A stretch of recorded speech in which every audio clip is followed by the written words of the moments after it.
Hello guys, welcome to 5th generation na Bishop and welcome to another quick review. Shoutout kay Sir Roy. This is the Glock 19 Umarex non-blowback airsoft pistol. Quick demo lang tayo guys. Ayan. Okay, so nasubukan natin yung Glock 17 and Glock 17 Gen 4 and Glock 19. Sinubukan natin sa lata. Hindi tumagos yung bala pero ito susubukan natin. Glock 19. So ito yung lata na tinry natin doon sa Glock 17 Gen 4 at saka sa Colt M45. Puro dents lang ang nagagawa niya. So ngayon susubukan natin dito sa non-blowback Glock 19. Yan. This is non-blowback guys.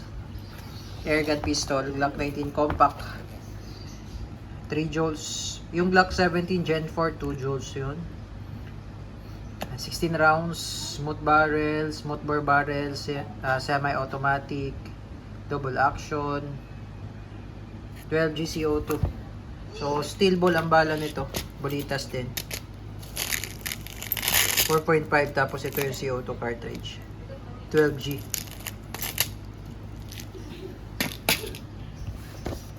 Airgun.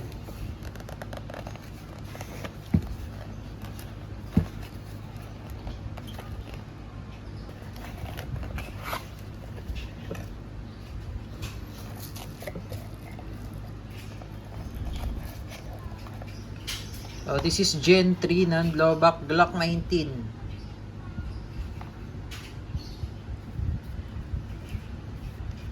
Compact. It's a compact pistol.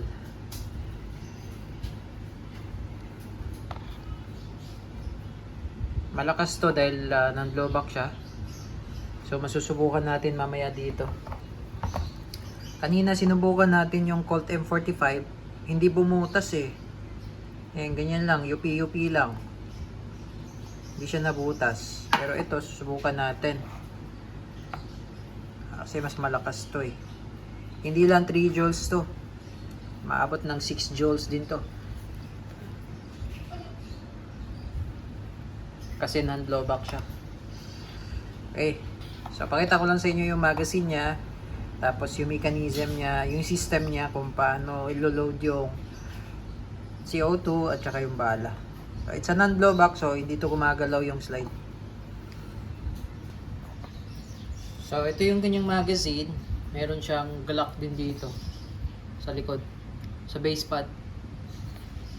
Tapos may marking siyang Glock 19. Dito sa grip meron din. Sa kabilang side, officially licensed product. So, fully licensed, ano siya, licensed product of Glock. So, ito yung magazine. Ito yung slot ng CO2 sa likod. Sa likod ng grip. Then, ito yung allen. Lagyan natin ng CO2. Lagyan ko lang muna ng oil.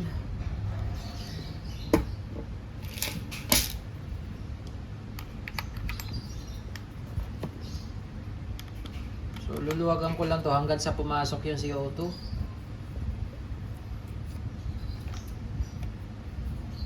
Yan, then pihit. Kailangan mabilis ikot. Tamang higpit lang. And goods. So, ito, cover niya. Ito yung pinaka backstrap. Napaka-ano niya, napaka-convenient niya kasi yung iba kasi hiwalay pa yung allen range. Ito, dito na siya oh. So, kaya nagustuhan ko din siya. Kahit hindi siya blowback. Kasi talagang malakas, powerful siya. Then, ito, yung magazine niya. Lock mo lang sa dulo yung spring. Napakadali lang din mag-load. Hindi na siya komplikado.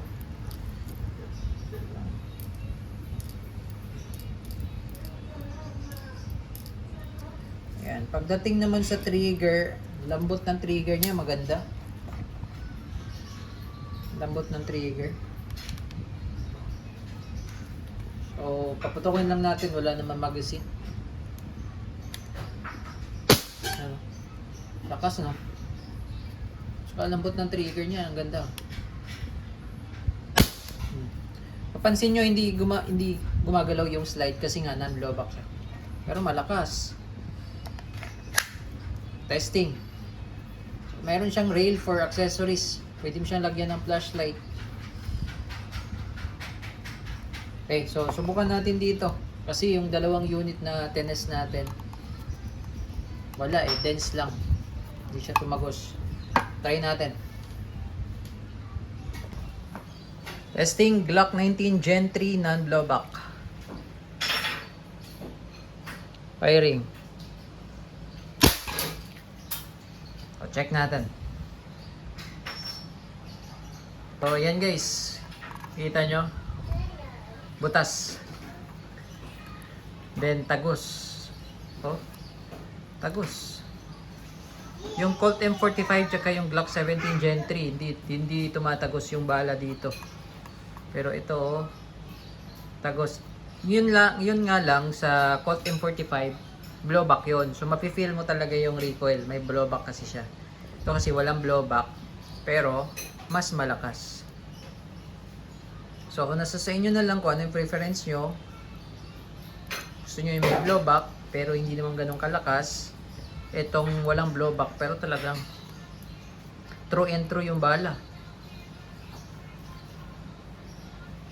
More testing. Napakalambot ng trigger niya. Ang gandang i-double tap. May double tap. Mag-double tap tayo. Oh.